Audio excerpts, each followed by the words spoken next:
So before I start this video, I just want to give you all a warning that this video is going to contain major spoilers for the My Hero Academia manga up to the most recent chapter, which at the time of this video is chapter 285. If you're anime only and desire to remain that way, I strongly recommend you click away from this video.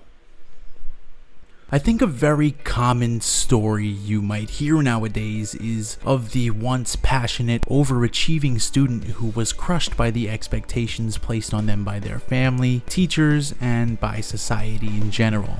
In today's hyper-competitive social climate, enormous amounts of stress are placed on the shoulders of the youth. Their strengths, whether they be academic, social, or physical, are assigned value. Those possessing the potential for success and the motivation to pursue it are deemed as more worthy than those who might lack either one of the aforementioned traits. Put simply, this pressure can continue to weigh on people with force that threatens to compress them into diamonds if they're lucky. And this tragic tale is the abridged version of the life of Bakugo Katsuki, the deuteragonist of My Hero Academia, someone born with such profound skill and potential that he was effectively destined from birth to be a fantastically successful hero. Or rather, he was expected to be. When people consistently enforce the idea that you are amazing, it can have a major effect on your ego. Conversely, however, whenever someone tells you how great you are and how likely you are to succeed, it's almost like they're telling you that because of factors you were born with that are completely out of your control, you must actuate and affirm that potential. Put simply, it's to say, since you're so great, it would be even more horrible if you failed.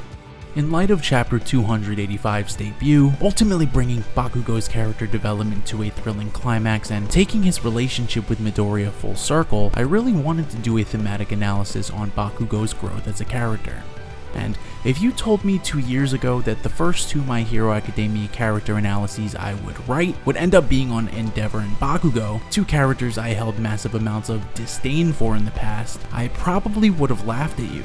But I think that this fact also displays tangible proof of Horikoshi's skill as a writer.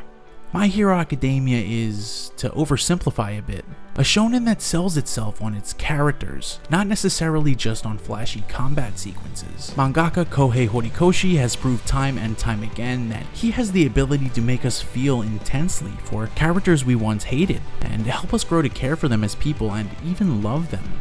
So I guess it's no surprise that Endeavor and Bakugo, two strikingly similar characters, would end up being two of my favorites in the present day.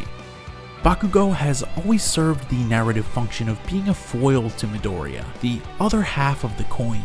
And with his first introduction being Bakugo telling Midoriya to literally commit suicide, many people were left disillusioned with this initial impression, believing he might end up becoming another angsty, angry Sasuke insert character, myself included.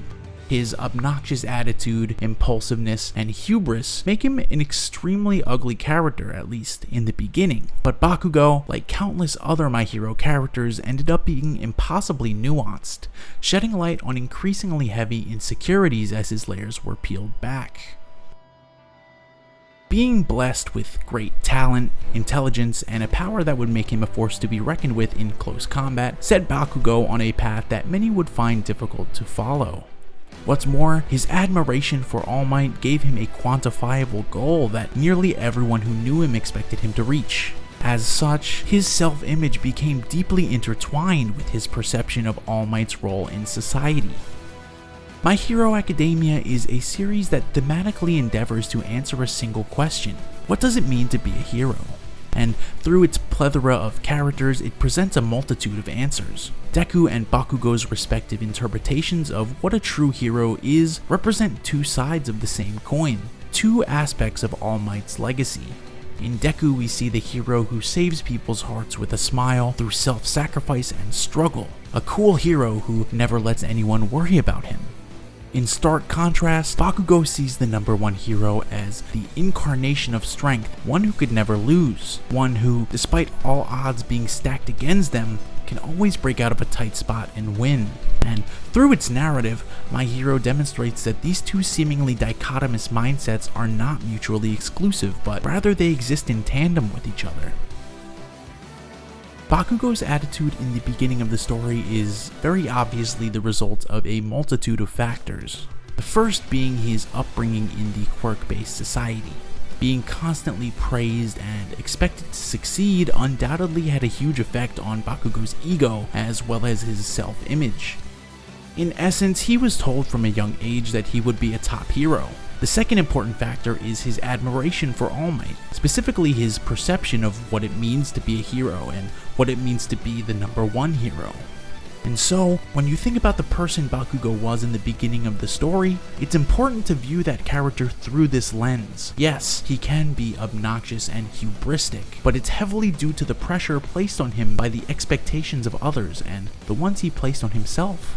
The negative traits he projects outwards are just his way of dealing with and coping with the pressures he's feeling and shouldering his insecurities as well. Which would bring us to season 3 of the anime, which is where Bakugo really began to change as a character. After being kidnapped by the League of Villains, he was given his Sasuke moment, the moment in which he could exchange his position in UA for power. However, though he was introduced as someone who might become a boneless Sasuke character, he rejected that ideal completely. When he effectively tells Shigaraki and the League to eat shit because he will never join them, something becomes extremely evident. Despite being someone who constantly seeks a higher power and desires to consistently better himself, that image is deeply rooted in his desire to be a hero, and not just any hero, the top hero, a hero like All Might. After this, we begin to see Bakugo rationalize and think about his own self-worth, his decisions, and his perception of heroes. It would only be after the Kamino Ward arc that we realize Bakugo was dealing with his own share of demons, similar to Midoriya in intensity, though completely different in subject. The next step in Bakugo's character arc would come in the form of one of the last episodes of Season 3, when he and Midoriya exchange blows. For the first time in the series ever, I think, we are given a true introspection into Bakugo's line of thinking. This is the moment that truly and deeply humanized Bakugo in my eyes. This would be one of the first instances that we see Bakugo for who he truly is. A confused teenager struggling just as hard as any of his classmates to validate his existence and his life choices. Feeling deeply responsible for the fall of All Might, he curses his own weakness while coveting the strength given to Midoriya by the former #1.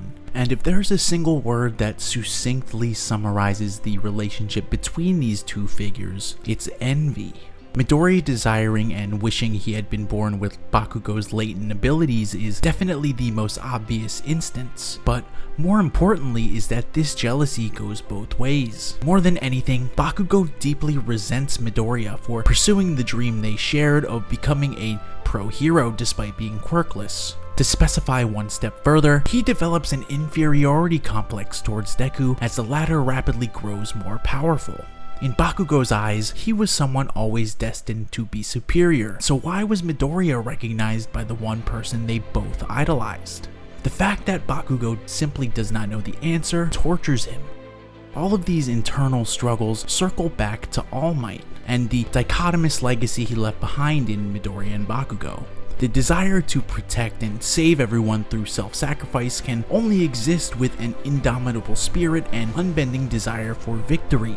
In many ways, the question, what does it mean to be a hero, is at the heart of every single struggle in some way, shape, or form. So when you think about Bakugo Katsuki through this lens, his attitude becomes a little bit more understandable both to the viewer and to Bakugo himself. Initially, his perception of All Might's #1 hero status extended only to the latter's physical strength and indomitable combat prowess. And it's true, one can only become the #1 hero when they possess power capable of overcoming any obstacle. But through his interactions with Deku, his internal struggles, and his interactions with All Might, Bakugo begins to question his interpretation of what it truly means to be the #1 hero. Bakugo is a character who, among many things, is a pure representation of self-understanding.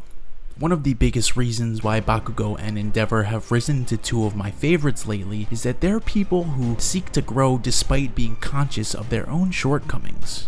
In the most recent chapters of My Hero, Bakugo has outwardly expressed to All Might that the reason he bullied Deku in the past was because of his own insecurities and inferiority complex. This theme of projecting your fears onto others is very poignant. But as he learned more about himself, more about society, more about All Might, Bakugo became more and more like Midoriya. Despite the two being almost nothing alike superficially, their fears and self-doubts are actually almost identical. Both desire heavily to become like All Might, to save people and always win. For Bakugo and also for Midoriya as well, being a hero is always doing your best despite your shortcomings. In the face of your biggest fears, worries, anxieties, and frustrations, heroes are people who always must move forward. For the sake of others and for the sake of themselves, heroes cannot remain complacent. To always strive, to always reach towards self-betterment. So when Bakugo sacrificed himself in the most recent chapter of My Hero, it was majorly symbolic, as well as deeply emotional. It represented Bakugo's realization of all of his faults, and signified that he too could become a hero like All Might. Not just someone who always wins and always is stronger, but someone who truly saves people. And to reiterate the words that Deku said to him so long ago is not only a beautiful way of bringing his development full circle, but it also signifies a new kind of growth for Bakugo. Choosing to save Midoriya of all people at the expense of his own safety is evidence that Bakugo is both trying to make amends for how he treated the former in the past, but also that he's slowly beginning to come to terms with his own weaknesses. For Bakugo, a character who has so consistently been fixated on being the best and always being better than Midoriya, this scene is one of maturity way more than meets the eye. Because in that instant, Bakugo essentially accepted that the only person capable of winning at that very moment was Deku and not himself, reflecting significant growth. Season 1 Bakugo could not have made this decision or executed the save, but of all the characters in the series aside from Midoriya, Bakugo is probably the person most frequently demanding more of himself. And considering the overall theme of My Hero, what does it mean to be a hero? During the battle with Shigaraki in the Paranormal Liberation arc, Bakugo gives his answer: to never give up and to always become better despite his flaws, to be conscious of his shortcomings and weaknesses but not be dominated or shackled by them, to know that you cannot change the past. All you can do is move forward and try to be the best you can be. And finally, it's to show those who've supported him a bright future.